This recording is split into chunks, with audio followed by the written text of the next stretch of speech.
It was a big day and a volatile day today with the precious metals. In fact, the most volatility really of any market following the Supreme Court's highly anticipated yet pretty much foregone conclusion decision rendering Trump's tariffs unconstitutional. The Supreme Court basically upheld the lower court's ruling. Now, the moment Trump proposed or imposed, rather, these tariffs, I immediately said that they were unconstitutional. And I'm surprised that the decision was 6-3. It should have been 9-0. But you had three highly partisan justices, and I lost some respect for these justices today, particularly Clarence Thomas, because he had some pretty good decisions in the past. Look, just because the president is a Republican and you lean Republican doesn't mean you're supposed to decide a case in his favor. You're supposed to defend the Constitution, not support the political party of your affiliation. But in any event, this was an expected decision, and the biggest reaction in the markets was in precious metals. Now, gold was already up about $50 before the news broke. Silver was up about $2. Immediately following the decision, gold lost its entire gain. It sold off to down a few bucks. Silver never really went negative, but it lost most of its gains. Didn't know why, didn't make any sense. And none of the other markets really reacted much at all. Then gold and silver came roaring back. And as I'm recording this, it's about 4:45 East Coast time. Gold's up $102 an ounce. It's almost back at 5,100. It's a strong gain now on the week. Up better than $100 on the week. Silver is up almost $6. It's trading at 84.28. That's up 586. So silver's got a 7.5% gain. Big move. I mean, gold's 2% gain is not that shabby either. I mean, none of the markets had this big a reaction to Trump's or to the Supreme Court's decision. Now, before we got that decision, we got a lot of bad economic news that should have been very good for gold and silver. And I'm actually surprised that gold and silver didn't move even more, because gold was up about $50 before all this bad economic data came out that should have caused gold to rally, but it didn't.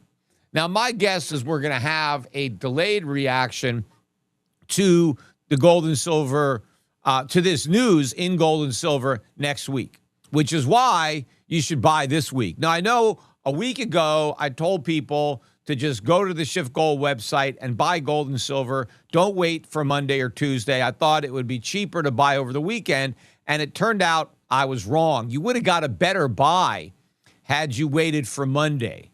But doesn't matter. If you bought last weekend, you're still ahead. You're still, at least $100 ahead on gold and $6-7 ahead on silver. So it didn't matter, even if you missed out on a better buy on Monday. But I think that's going to be the exception, not the rule.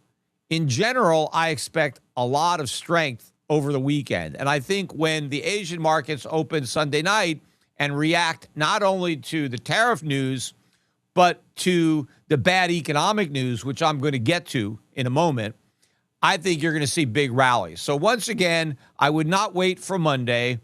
After you finish listening to or watching this market wrap, if you got extra cash, buy some more gold and silver, whether for physical delivery at Schiff Gold or go to T-Gold, and we'll store it for you. And I'm still building out the T-Gold platform, but you can still lock up your gold and silver right now and have it and get these prices before we go higher. Now, first of all, Donald Trump delivered a message to the country after the Supreme Court struck down his tariffs, basically saying this is terrible for the country.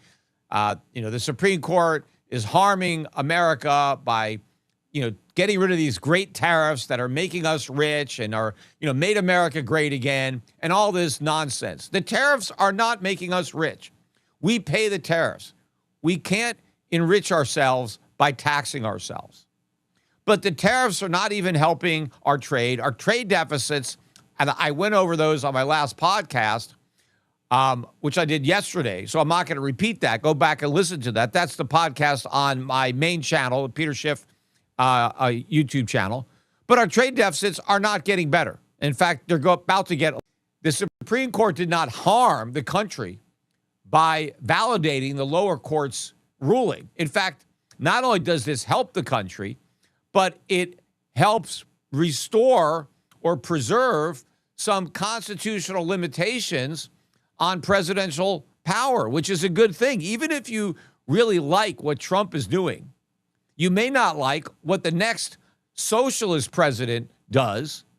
And any power that Trump usurps is wielded by whoever succeeds him. And the person who succeeds him may do stuff that you really don't like. So it's a good thing. Even if you think Trump's tariffs are good, they need to be enacted by Congress, not by the president. Because if Trump can enact these tariffs, who knows what President AOC might be able to enact by relying on the same BS authority that Trump relies on. But anyway, Trump said, okay, even though the Supreme Court has thrown out these tariffs, he's imposing new tariffs based on some other authority that he claims he has. And I checked the statute. It's from 1974, where the president can enact an emergency and temporary, I wrote it down, a temporary tariff of up to 15%, and it lasts for 150 days. So he can't do it permanently. And he imposed 10%, so not the max. He could go up to 15, I guess, but not the type of crazy 50, 100% tariffs he was throwing out before. But I read the statute, and it has to do with emergencies, and clearly we are not in one. The type of emergency that the statute was written about doesn't exist. You know, it's about an imminent collapse of the dollar, which, you know, I actually think there could be an imminent collapse of the dollar, but nobody is worried about that right now. So it's not like the dollar is tanking. And it has to do with, you know, an emergency, like a big increase in our trade deficits that threatens the dollar. But our trade deficits are the same as they've been for the last 10, 20 years. I mean, yeah, they've been growing, but it's hard to say that what happens now constitutes some kind of new emergency that would trigger this authority. But even if that's the case, these are temporary tariffs, and he can't put them in and then when they go away, reimpose them and reimpose them and reimpose them. He could do it once. And so, you know, he can't try to reshape global trade with these temporary tariffs, no matter what he wants to pretend. So most countries now, or Americans, are going to get some relief here because the tariffs are going to go down on most of the products that are being imported. In the meantime, the government needs to refund all the money that it collected under the unconstitutional tariffs. Now, the Supreme Court didn't actually address this issue, but it's clear if the tariffs were imposed illegally, then whoever paid them gets their money back. I mean, that's just the way it is. Whether the Trump administration wants to voluntarily give it back or wait for the people who paid the tariffs to win their lawsuits, they could do that. But the money's going to have to get refunded, no matter how you look at it. Now, of course, unfortunately, the poor consumer doesn't get anything because it's only refunded to the person who paid the tariffs, which in most cases was the business, the importer. Yes, he passed it on to the consumer by raising prices, but if you paid a higher price because the importer paid a tariff, the importer's not going to give you a refund, even if the importer himself gets a refund. It just means that going forward, he won't have to charge you as much if he's not going to pay the same tariffs in the future. Now, if you're a consumer who directly paid a tariff, you imported something yourself. I know a lot of people that got hit with huge tariffs on expensive things that they imported themselves. So now they could file and they could get refunds of those tariffs.